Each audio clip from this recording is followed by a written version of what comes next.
The Adventure of the Empty House by Sir Arthur Conan Doyle. Read by Mark Young. It was in the spring of the year 1894 that all London was interested, and the fashionable world dismayed, by the murder of the Honourable Ronald Adair under most unusual and inexplicable circumstances. The public has already learned those particulars of the crime which came out in the police investigation, but a good deal was suppressed upon that occasion, since the case for the prosecution was so overwhelmingly strong that it was not necessary to bring forward all the facts. Only now, at the end of nearly 10 years, am I allowed to supply those missing links which make up the whole of that remarkable chain. The crime was of interest in itself, but that interest was as nothing to me compared to the inconceivable sequel which afforded me the greatest shock and surprise of any event in my adventurous life. Even now, after this long interval, I find myself thrilling as I think of it, and feeling once more that sudden flood of joy, amazement, and incredulity which utterly submerged my mind. Let me say to that public, which has shown some interest in those glimpses which I have occasionally given them of the thoughts and actions of a very remarkable man, that they are not to blame me if I have not shared my knowledge with them, for I should have considered it my first duty to do so, had I not been barred by a positive prohibition from his own lips, which was only withdrawn upon the 3rd of last month. It can be imagined that my close intimacy with Sherlock Holmes had interested me deeply in crime, and that after his disappearance, I never failed to read with care the various problems which came before the public, and I even attempted more than once, for my own private satisfaction, to employ his methods in their solution, though with indifferent success. There was none, however, which appealed to me like this tragedy of Ronald Adair. As I read the evidence at the inquest, which led up to a verdict of wilful murder against some person or persons unknown, I realized more clearly than I had ever done the loss which the community had sustained by the death of Sherlock Holmes. There were points about this strange business which would, I was sure, have specially appealed to him, and the efforts of the police would have been supplemented, or more probably anticipated, by the trained observation and the alert mind of the first criminal agent in Europe. All day as I drove upon my round, I turned over the case in my mind and found no explanation which appeared to me to be adequate. At the risk of telling a twice-told tale, I will recapitulate the facts as they were known to the public at the conclusion of the inquest. The Honourable Ronald Adair was the second son of the Earl of Maynooth, at that time governor of one of the Australian colonies. Adair's mother had returned from Australia to undergo the operation for cataract, and she, her son Ronald, and her daughter Hilda were living together at 427 Park Lane. The youth moved in the best society, had, so far as was known, no enemies and no particular vices. He had been engaged to Miss Edith Woodley of Carstairs, but the engagement had been broken off by mutual consent some months before, and there was no sign that it had left any very profound feeling behind it. For the rest, the man's life moved in a narrow and conventional circle, for his habits were quiet and his nature unemotional. Yet it was upon this easy-going young aristocrat that death came, in most strange and unexpected form, between the hours of 10 and 11:20 on the night of the 30th of March 1894. Ronald Adair was fond of cards, playing continually, but never for such stakes as would hurt him. He was a member of the Baldwin, the Cavendish, and the Bagatelle card clubs.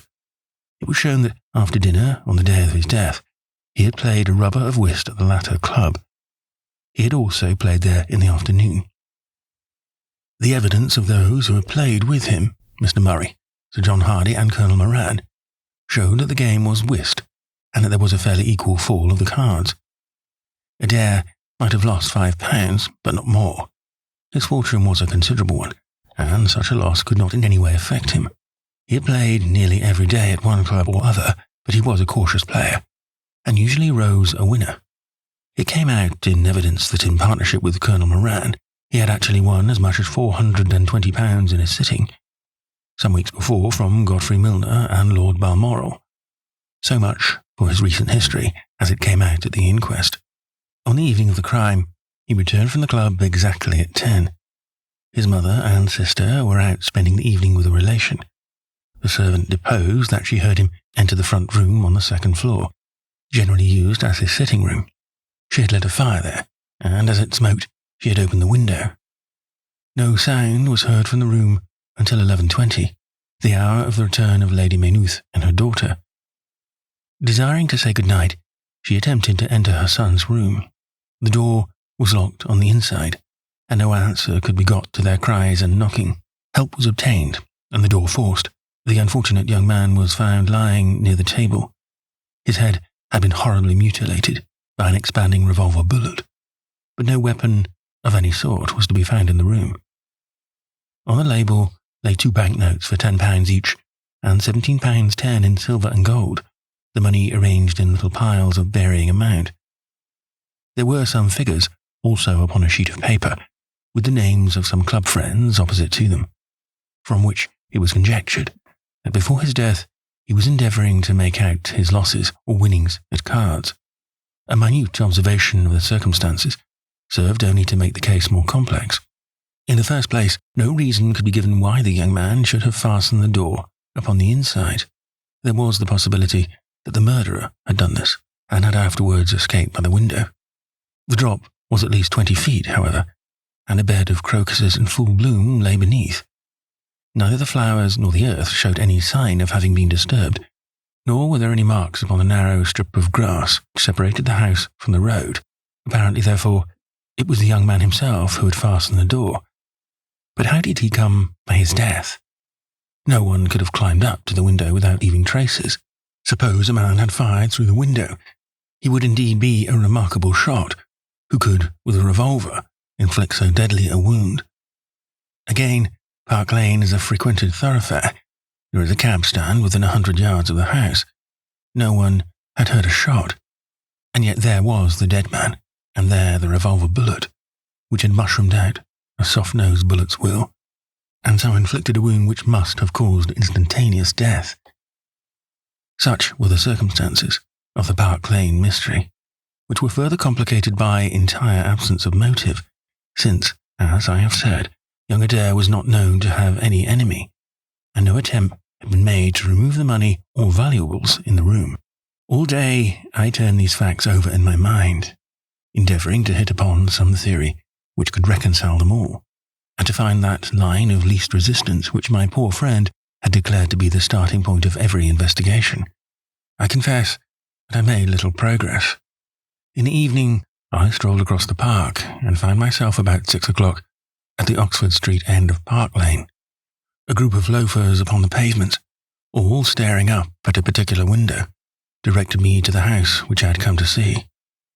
A tall, thin man with coloured glasses, whom I strongly suspected of being a plain-clothes detective, was pointing out some theory of his own.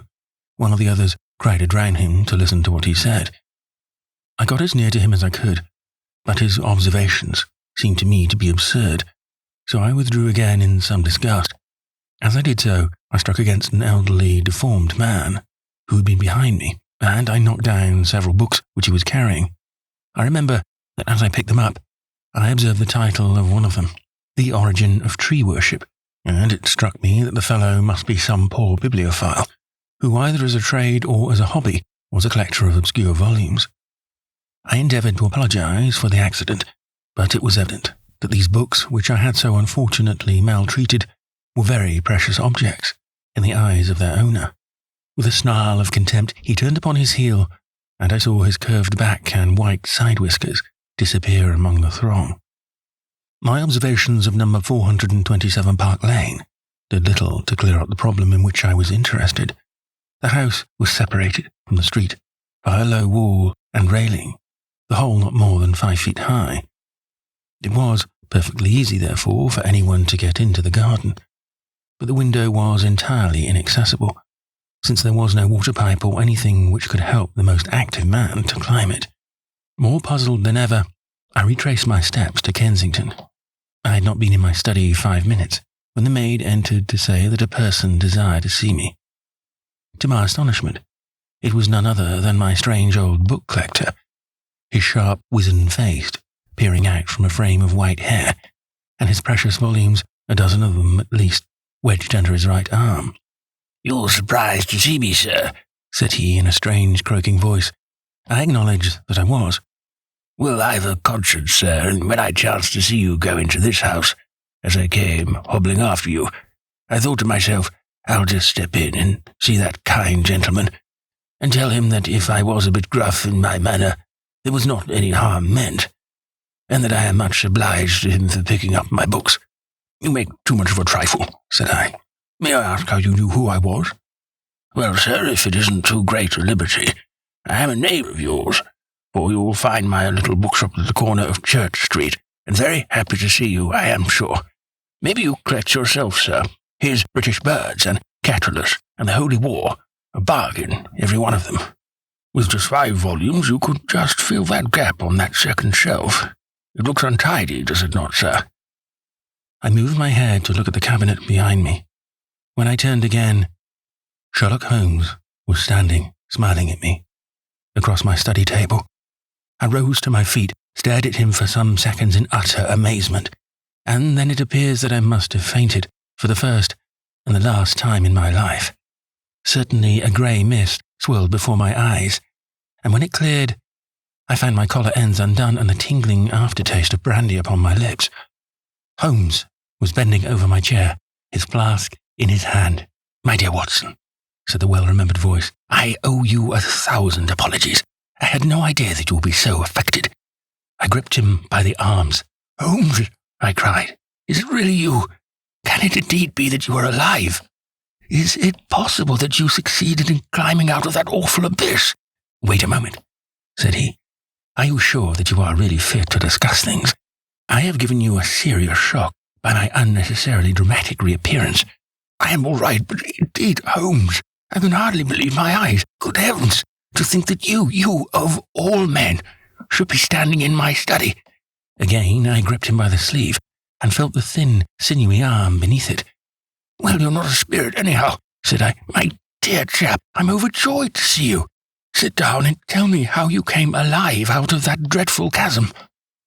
He sat opposite me and lit a cigarette in his old nonchalant manner. He was dressed in the seedy frock coat of the book merchant, but the rest of that individual lay in a pile of white hair and old books upon the table. Holmes looked even thinner and keener than of old, but there was a dead white tinge in his aquiline face, which told me that his life recently had not been a healthy one. I am glad to stretch myself, Watson, said he. It is no joke when a tall man has to take a foot off his stature for several hours on end.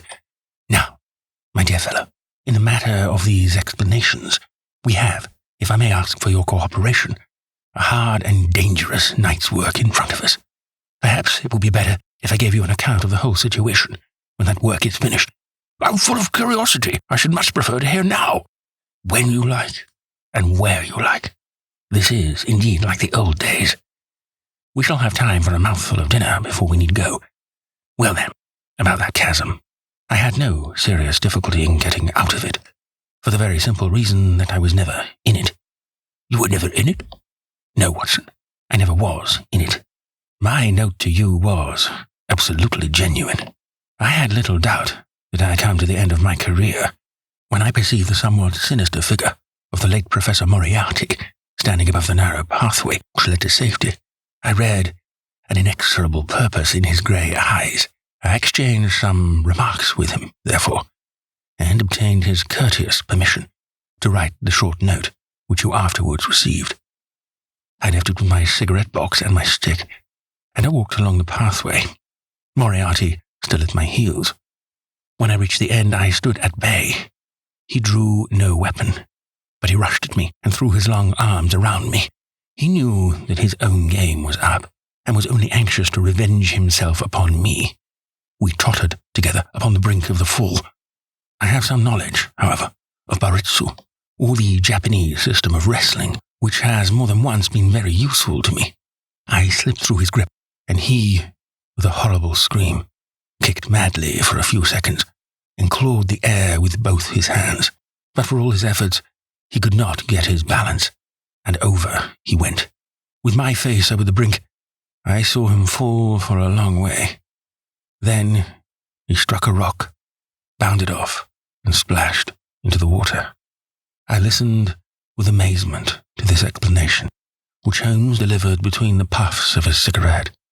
"But the tracks," I cried. "I saw with my own eyes that 2 went down the path and none returned." It came about in this way.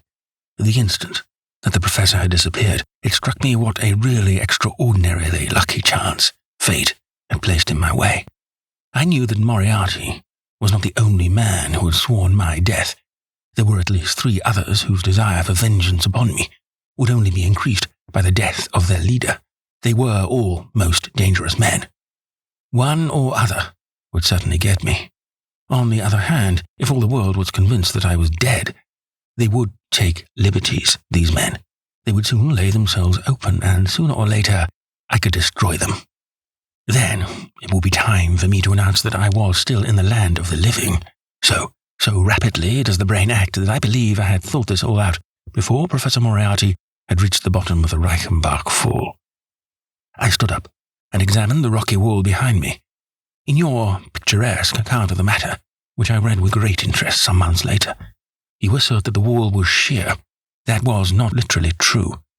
A few small footholds presented themselves, and there was some indication of a ledge. The cliff is so high that to climb it all was an obvious impossibility, and it was equally impossible to make my way along the wet path without leaving some tracks. I might, it is true, have reversed my boots, as I have done on similar occasions, but the sight of 3 sets of tracks in one direction would certainly have suggested a deception. On the whole, then, it was best that I should risk the climb. It was not a pleasant business, Watson.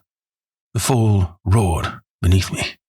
I am not a fanciful person, but I give you my word that I seemed to hear Moriarty's voice screaming at me out of the abyss.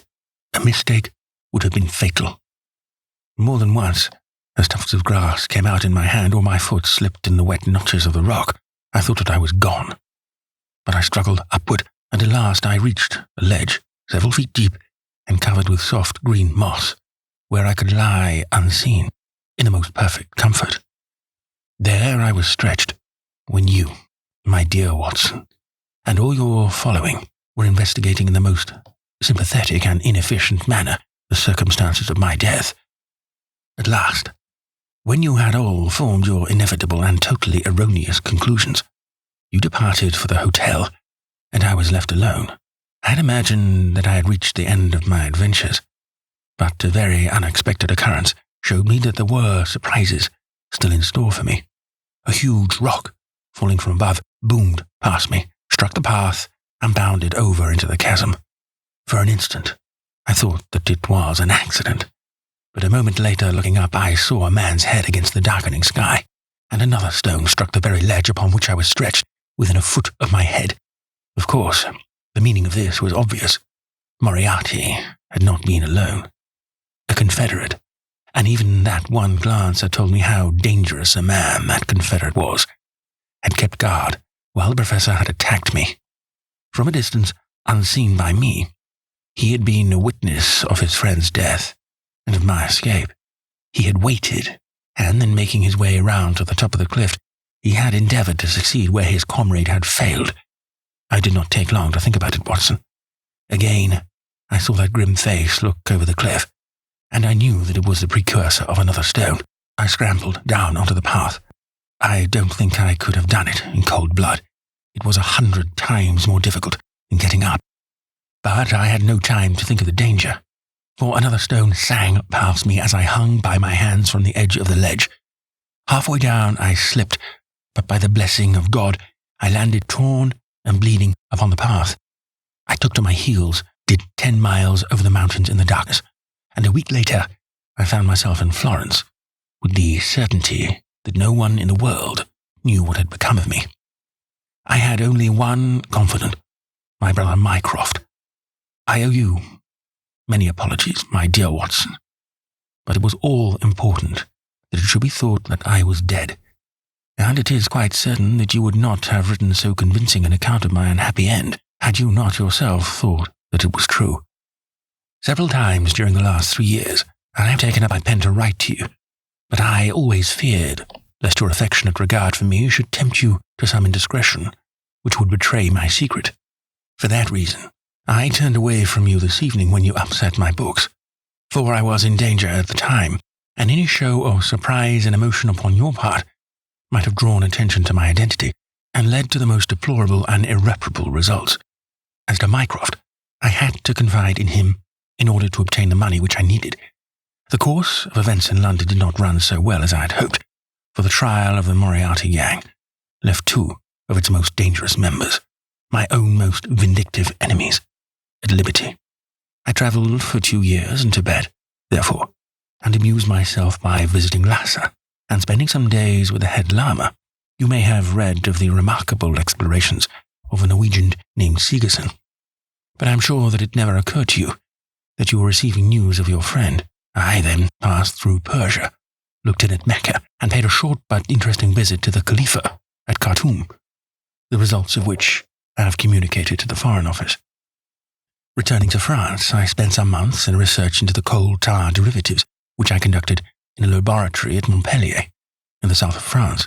Having concluded this to my satisfaction, and learning that only one of my enemies was now left in London, I was about to return, when my movements were hastened by the news of this very remarkable Park Lane mystery, which not only appealed to me by its own merits, but which seemed to offer some most peculiar personal opportunities. I came over at once to London, called in my own person at Baker Street, threw Mrs. Hudson into violent hysterics, and found that Mycroft had preserved my rooms and my papers exactly as they had always been. So it was, my dear Watson, that at 2 o'clock today, I found myself in my old armchair in my own old room, and only wishing that I could have seen my old friend Watson in the other chair, which he has so often adorned. Such was the remarkable narrative to which I listened on that April evening, a narrative which would have been utterly incredible to me had it not been confirmed by the actual sight of the tall, spare figure and the keen, eager face which I had never thought to see again. In some manner, he had learned of my own sad bereavement, and his sympathy was shown in his manner rather than in his words. "Work is the best antidote to sorrow, my dear Watson," said he, "and I have a piece of work for us both tonight which, if we can bring it to a successful conclusion, will, in itself, justify a man's life on this planet." In vain I begged him to tell me more. "You will hear and see enough before morning," he answered. "We have 3 years of the past to discuss. Let that suffice until 9:30, when we start upon the notable adventure of the empty house." It was indeed like old times, when at that hour I found myself seated beside him in a hansom, my revolver in my pocket, and the thrill of adventure in my heart. Holmes was cold and stern and silent. As the gleam of the street lamps flashed upon his austere features, I saw that his brows were drawn down in thought and his thin lips compressed.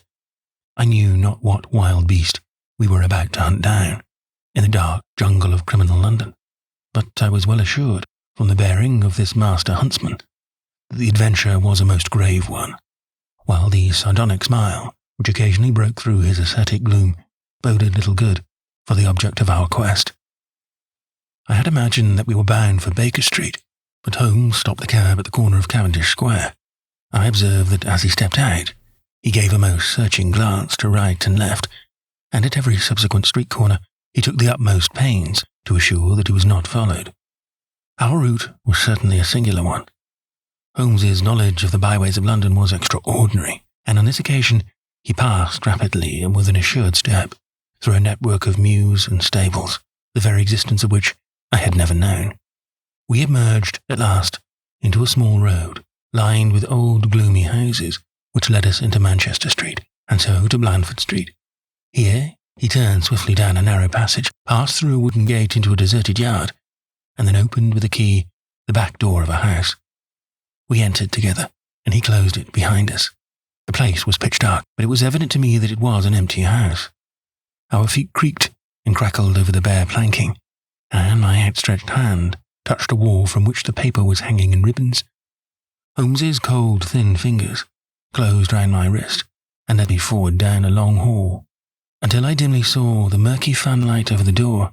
Here, Holmes turned suddenly to the right, and we found ourselves in a large, square, empty room, heavily shadowed in the corners but faintly lit in the centre from the lights of the street beyond. There was no lamp near, and the window was thick with dust, so that we could only just discern each other's figures within. My companion put his hand upon my shoulder and his lips close to my ear. "Do you know where we are?" he whispered. "Surely that is Baker Street," I answered, staring through the dim window. "Exactly. We are in Camden House, which stands opposite to our own old quarters. But why are we here?" "Because it commands so excellent a view of that picturesque pile. Might I trouble you, my dear Watson, to draw a little nearer to the window, taking every precaution not to show yourself, and then to look up at our old rooms, the starting point of so many of your little fairy tales? We will see if my 3 years of absence have entirely taken away my power to surprise you." I crept forward and looked across at the familiar window. As my eyes fell upon it, I gave a gasp and a cry of amazement. The blind was down, and a strong light was burning in the room. The shadow of a man who was seated in a chair within was thrown in hard, black outline upon the luminous screen of the window. There was no mistaking the poise of the head, the squareness of the shoulders, the sharpness of the features. The face was turned half round, and the effect was that of one of those black silhouettes which our grandparents loved to frame. It was a perfect reproduction of Holmes. So amazed was I that I threw out my hand to make sure that the man himself was standing beside me. He was quivering with silent laughter. "Well," said he. "Good heavens," I cried. "this is marvellous." "I trust that age doth not wither, nor custom stale my infinite variety," said he, and I recognized in his voice the joy and pride which the artist takes in his own creation. "It really is rather like me, is it not?" "I should be prepared to swear that it was you." "The credit of the execution is due to Monsieur Oscar Mounier of Grenoble, who spent some days in doing the moulding. It is a bust in wax. The rest I arranged myself during my visit to Baker Street this afternoon." "But why?" "Because, my dear Watson, I had the strongest possible reason for wishing certain people to think that I was there, when I was really elsewhere." "And you thought the rooms were watched?" "I knew that they were watched." "By whom?" "By my old enemies, Watson. By the charming society whose leader lies in the Reichenbach Falls. You must remember that they knew, and only they knew, that I was still alive. Sooner or later they believed that I should come back to my rooms. They watched them continuously, and this morning they saw me arrive." "How do you know?" "Because I recognized their sentinel when I glanced out of my window. He is a harmless enough fellow, Parker by name, a garrotter by trade, and a remarkable performer upon the Jew's harp. I cared nothing for him, but I cared a great deal for the much more formidable person who was behind him, the bosom friend of Moriarty, the man who dropped the rocks over the cliff, the most cunning and dangerous criminal in London. That is the man who is after me tonight, Watson, and that is the man who is quite unaware that we are after him." My friend's plans were gradually revealing themselves. From this convenient retreat, the watchers were being watched, and the trackers tracked. That angular shadow up yonder was the bait, and we were the hunters. In silence we stood together, in the darkness, and watched the hurrying figures who passed and repassed in front of us. Holmes was silent and motionless, but I could tell that he was keenly alert, and that his eyes were fixed intently upon the stream of passers-by. It was a bleak and boisterous night, and the wind whistled shrilly down the long street. Many people were moving to and fro, most of them muffled in their coats and cravats. Once or twice it seemed to me that I had seen the same figure before, and I especially noticed 2 men who appeared to be sheltering themselves from the wind in the doorway of a house some distance up the street. I tried to draw my companion's attention to them, but he gave a little ejaculation of impatience and continued to stare into the street. More than once he fidgeted with his feet and tapped rapidly with his fingers upon the wall. It was evident to me that he was becoming uneasy, and that his plans were not working out altogether as he had hoped. At last, as midnight approached and the street gradually cleared, he paced up and down the room in uncontrollable agitation. I was about to make some remark to him when I raised my eyes to the lighted window, and again experienced almost as great a surprise as before. I clutched Holmes' arm and pointed upward. "The shadow was moved," I cried.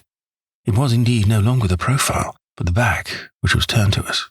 3 years had certainly not smoothed the asperities of his temper or his impatience with a less active intelligence than his own. "Of course it has moved," said he. "Am I such a farcical bungler, Watson, that I should erect an obvious dummy and expect that some of the sharpest men in Europe will be deceived by it? We have been in this room 2 hours, and Mrs. Hudson has made some changes in that figure 8 times, or once in every quarter of an hour. She works it from the front, so that her shadow may never be seen." He drew in his breath with a shrill, excited intake. In the dim light, I saw his head thrown forward, his whole attitude rigid with attention. Outside, the street was absolutely deserted.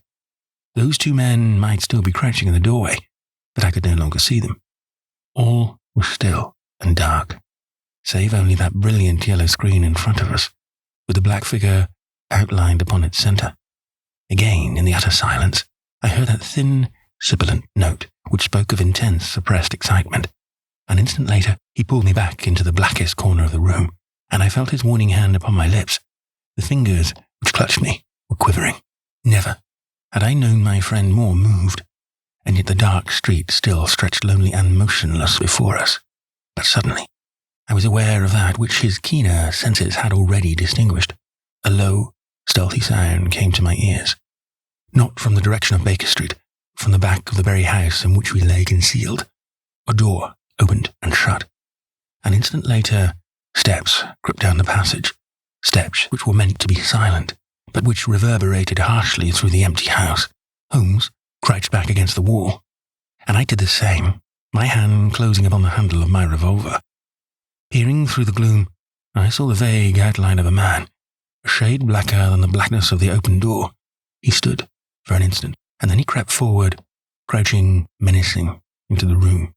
He was within 3 yards of us, this sinister figure, and I braced myself to meet his spring before I realized that he had no idea of our presence. He passed close beside us, stole over to the window, and very softly and noiselessly raised it for half a foot. As he sank to the level of this opening, the light of the street, no longer dimmed by the dusty glass, fell full upon his face. The man seemed to be beside himself with excitement. His 2 eyes shone like stars, and his features were working convulsively. He was an elderly man, with a thin, projecting nose, a high, bald forehead, and a huge grizzled moustache. An opera hat was pushed to the back of his head, and an evening dress shirt front gleamed out through his open overcoat. His face was gaunt and swarthy, scored with deep, savage lines. In his hand he carried what appeared to be a stick, but as he laid it down upon the floor, it gave a metallic clang. Then, from the pocket of his overcoat, he drew a bulky object, and he busied himself in some task which ended with a loud, sharp click, as if a spring or bolt had fallen into its place. Still kneeling upon the floor, he bent forward and threw all his weight and strength upon some lever, with the result that there came a long, whirling, grinding noise, ending once more in a powerful click. He straightened himself then, and I saw that what he held in his hand was a sort of gun with a curiously misshapen butt. He opened it at the breech, put something in, and snapped the breech lock.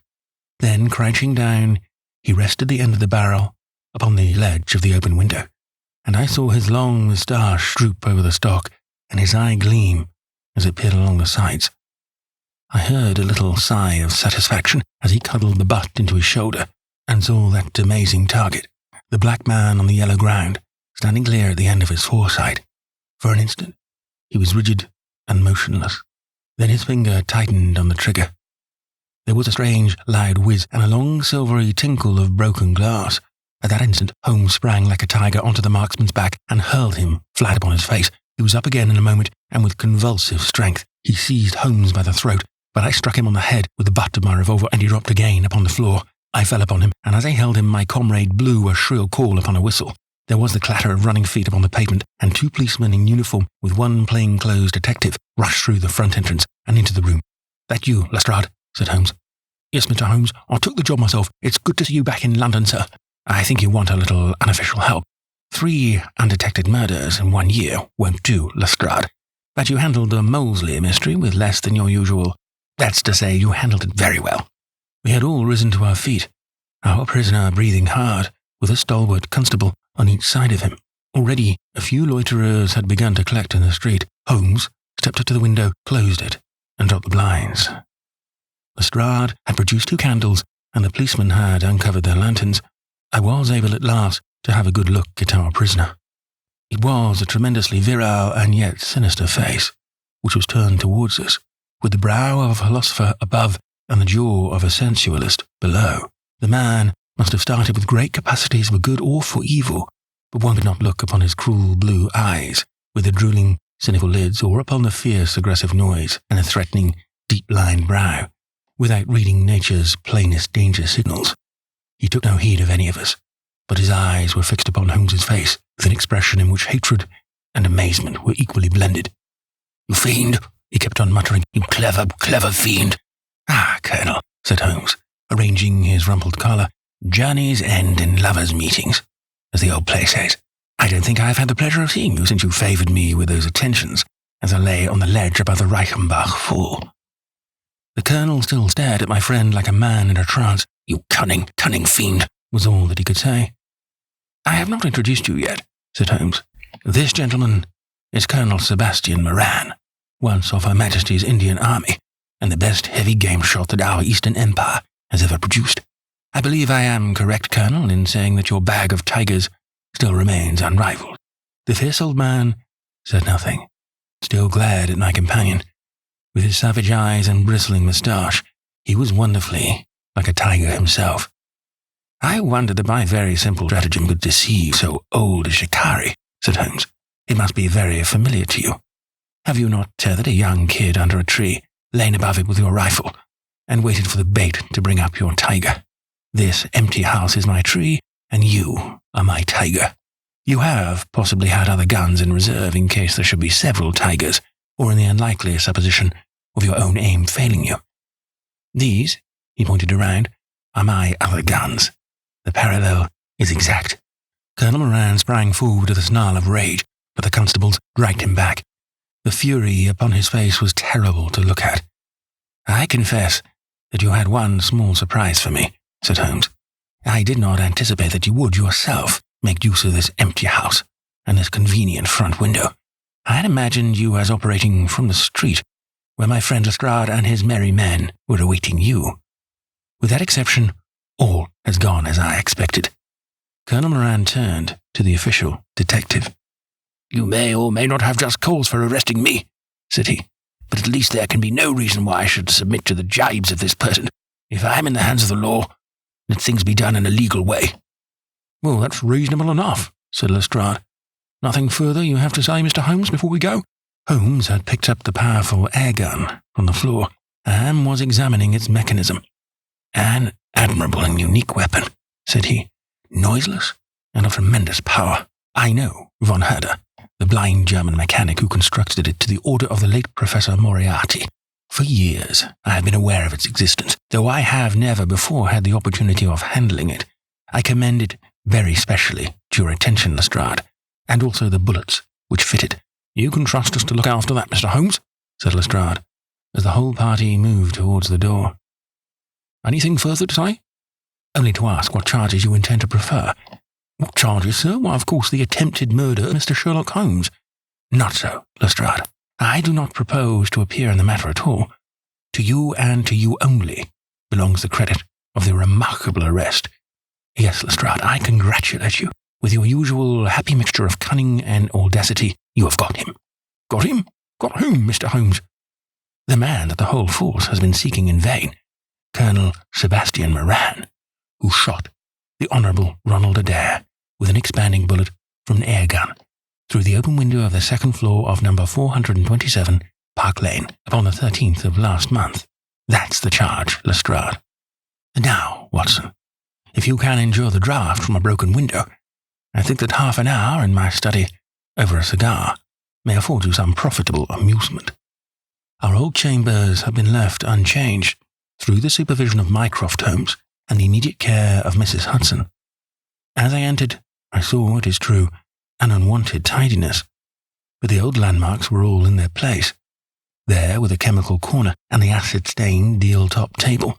There, upon a shelf, was the row of formidable scrapbooks and books of reference which many of our fellow citizens would have been so glad to burn.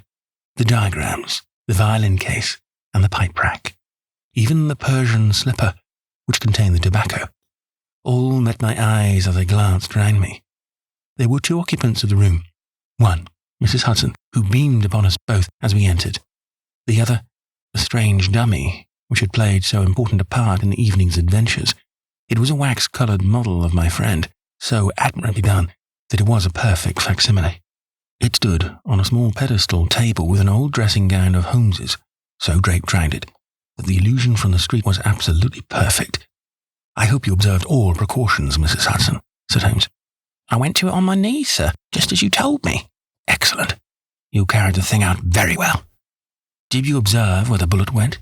"Yes, sir, I'm afraid it has spoilt your beautiful bust, for it passed right through the head and flattened itself on the wall. I picked it up from the carpet. Here it is." Holmes held it out to me. "A soft revolver bullet, as you perceive, Watson. There's genius in that. For who could expect to find such a thing fired from an air gun? All right, Mrs. Hudson, I am much obliged for your assistance. And now, Watson, let me see you in your old seat once more, for there are several points which I should like to discuss with you." He had thrown off the seedy frock-coat, and now he was the Holmes of old in the mouse-coloured dressing gown, which he took from his effigy.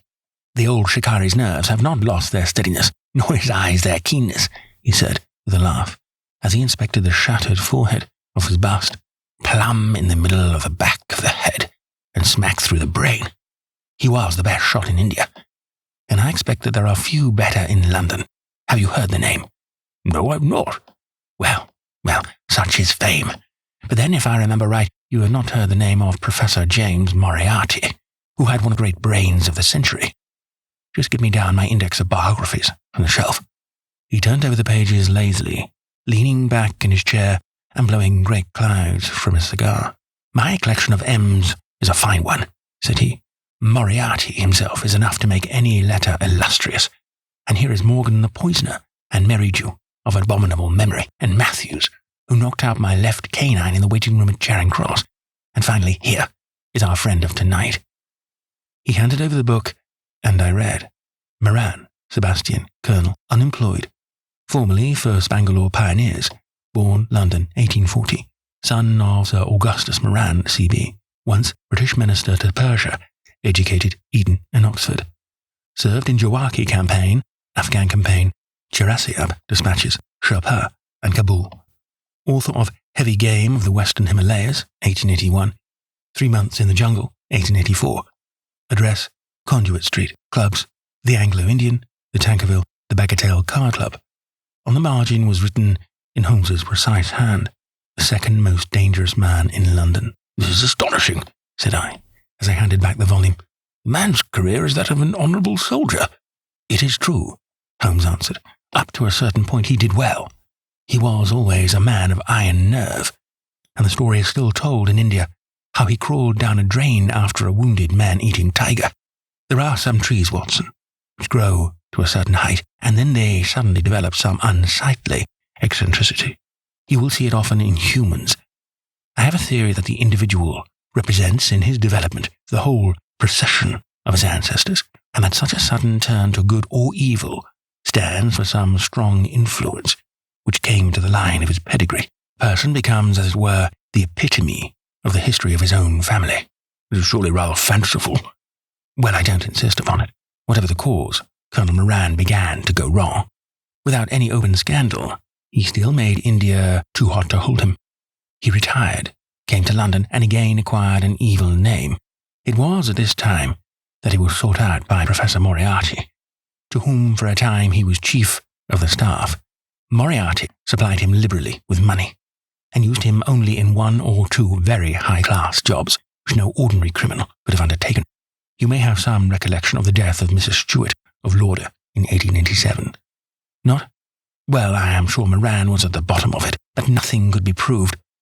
So cleverly was the colonel concealed that even when the Moriarty gang was broken up, we could not incriminate him. You remember at that date when I called upon you in your rooms, how I put up the shutters for fear of air guns? No doubt you will be fanciful. I knew exactly what I was doing, for I knew of the existence of this remarkable gun, and I knew also that one of the best shots in the world would be behind it. When we were in Switzerland, he followed us with Moriarty, and it was undoubtedly he who gave me that evil 5 minutes on the Reichenbach ledge.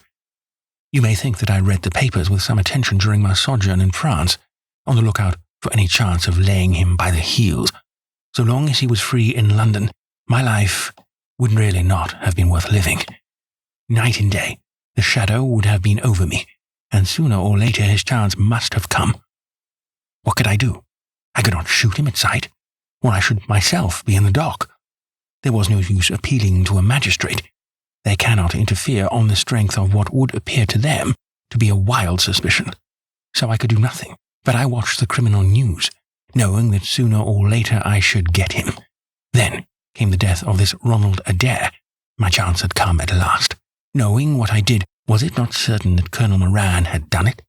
He had played cards with the lad. He had followed him home from the club. He had shot him through the open window. There was no doubt of it. The bullets alone are not enough to put his head in a noose. I came over at once. I was seen by the sentinel who would, I knew, direct the colonel's attention to my presence. He could not fail to connect my sudden return with his crime, and to be terribly alarmed. I was sure that he would make an attempt to get me out of the way at once, and would bring round his murderous weapon for that purpose. I left him an excellent mark in the window, and having warned the police they might be needed. By the way, Watson, you spotted their presence in that doorway with unerring accuracy. I took up what seemed to me to be a judicious post for observation, never dreaming that he would choose the same spot for his attack. Now, my dear Watson, does anything remain for me to explain? Yes, said I. You've not made it clear what was Colonel Moran's motive in murdering the Honourable Ronald Adair. My dear Watson, there we come into the realms of conjecture, where the most logical mind may be at fault. Each may form his own hypothesis upon the present evidence, and yours is as likely to be correct as mine. You have formed one, then? I think that it is not difficult to explain the facts. It came out in evidence that Colonel Moran and young Adair had between them won a considerable amount of money. Now Moran undoubtedly played foul. Of that I have long been aware. I believe that on the day of the murder, Adair had discovered that Moran was cheating. Very likely he had spoken to him privately, and had threatened to expose him unless he voluntarily resigned his membership of the club and promised not to play cards again. It is unlikely that a youngster like Adair would at once make a hideous scandal by exposing a well-known man so much older than himself. Probably he acted as I suggest. The exclusion from his clubs would mean ruin to Moran, who lived by his ill-gotten card gains. He therefore murdered Adair, who at the time was endeavouring to work out how much money he should himself return, since he could not profit by his partner's foul play. He locked the door, lest the lady should surprise him and insist upon knowing what he was doing with these names and coins. Will it pass? I have no doubt that you have hit upon the truth. It will be verified or disproved at the trial. Meanwhile, come what may, Colonel Moran will trouble us no more. The famous air gun of Von Hader will embellish the Scotland Yard Museum, and once again, Mr. Sherlock Holmes is free to devote his life to examining those interesting little problems which the complex life of London so plentifully presents.